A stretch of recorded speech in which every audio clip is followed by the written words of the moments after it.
तो नमस्कार दोस्तों, मेरा नाम कृष्णा है और आज मैं सरकार से एक सवाल पूछना चाहता हूँ। मैं ये कहना चाहता हूँ कि क्या अपने लिए या अपने देश के लिए आवाज़ उठाना गुनाह है या कोई सज़ा है? अगर गुनाह है, सज़ा है तो ठीक है, मैं वो गुनाह कर रहा हूँ। और अगर गुनाह नहीं है तो क्यों जब कोई अपने हक के लिए आवाज़ उठाता है, कोई अपने देश के लिए कुछ पूछता है तो क्यों उसको मरवा दिया जाता है और क्यों उसका अकाउंट डिलीट करवा दिया जाता है? अगर कोई किसी से पूछना चाह रहा है तो क्यों उसको मरवा दिया जाता है? मैं पूछना चाहूँगा सभी नेताओं से, मुख्यमंत्री, प्रधानमंत्री, सबसे पूछना चाहूँगा ये चीज़। और मेरे को लोग कहते हैं कि अगर तू बीजेपी के खिलाफ बोलेगा तो तेरे को कोई बीजेपी का कार्यकर्ता उठा के ले जाएगा। ठीक है भाई, ले जाए, मेरे को कोई दिक्कत नहीं है। पर लेकिन कब तक मोदी जी, कब तक ऐसा चलेगा? आपके राज्य में एक पूरा राज्य चल रहा है। आपने बोला कि आप आओगे तो बहुत परिवर्तन देखने को मिलेंगे। परिवर्तन कैसा? मंदिरों में चोरी हो रही है, देश जल रहा है, आपके होते हुए पेपर लीक हो रहे हैं, जो मोहल्ला क्लिनिक थे वो बंद हो गए, सरकारी स्कूल आपने 80,000 से ज़्यादा बंद करवा दिए। मैं ये नहीं कहता कि आपने अच्छा नहीं करा, अच्छा बहुत करा, लेकिन हम रोड टैक्स देते हैं, टोल टैक्स देते हैं, किस लिए? हमें अच्छी रोड ना मिले इसलिए? क्या हम अपने हक के लिए बोल भी नहीं सकते, आवाज़ भी नहीं उठा सकते? जो पानी की समस्या है उसका क्या?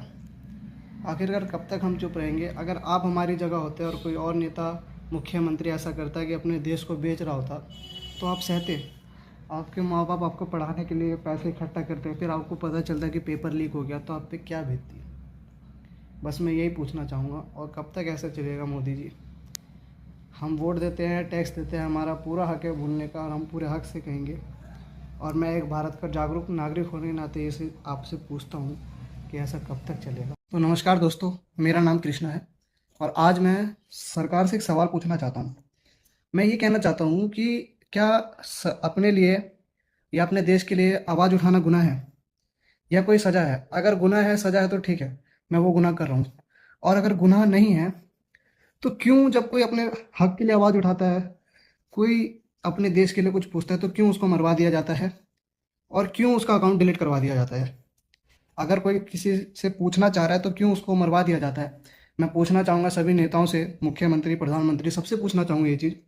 और मेरे को लोग कहते हैं कि अगर तू बीजेपी के खिलाफ बोलेगा तो तेरे को कोई बीजेपी का कार्यकर्ता उठा के ले जाएगा। ठीक है भाई, ले जाए, मेरे को कोई दिक्कत नहीं है। पर लेकिन कब तक मोदी जी, कब तक ऐसा चलेगा? आपके राज्य में एक पूरा राज्य चल रहा है। आपने बोला कि आप आओगे तो बहुत परिवर्तन देखने को मिलेंगे। परिवर्तन कैसा? मंदिरों में चोरी हो रही है, देश जल रहा है, आपके होते हुए पेपर लीक हो रहे हैं, जो मोहल्ला क्लिनिक थे वो बंद हो गए, सरकारी स्कूल आपने 80,000 से ज़्यादा बंद करवा दिए। मैं ये नहीं कहता कि आपने अच्छा नहीं करा, अच्छा बहुत करा, लेकिन हम रोड टैक्स देते हैं, टोल टैक्स देते हैं, किस लिए? हमें अच्छी रोड ना मिले इसलिए? क्या हम अपने हक के लिए बोल भी नहीं सकते, आवाज़ भी नहीं उठा सकते? जो पानी की समस्या है उसका क्या? आखिरकार कब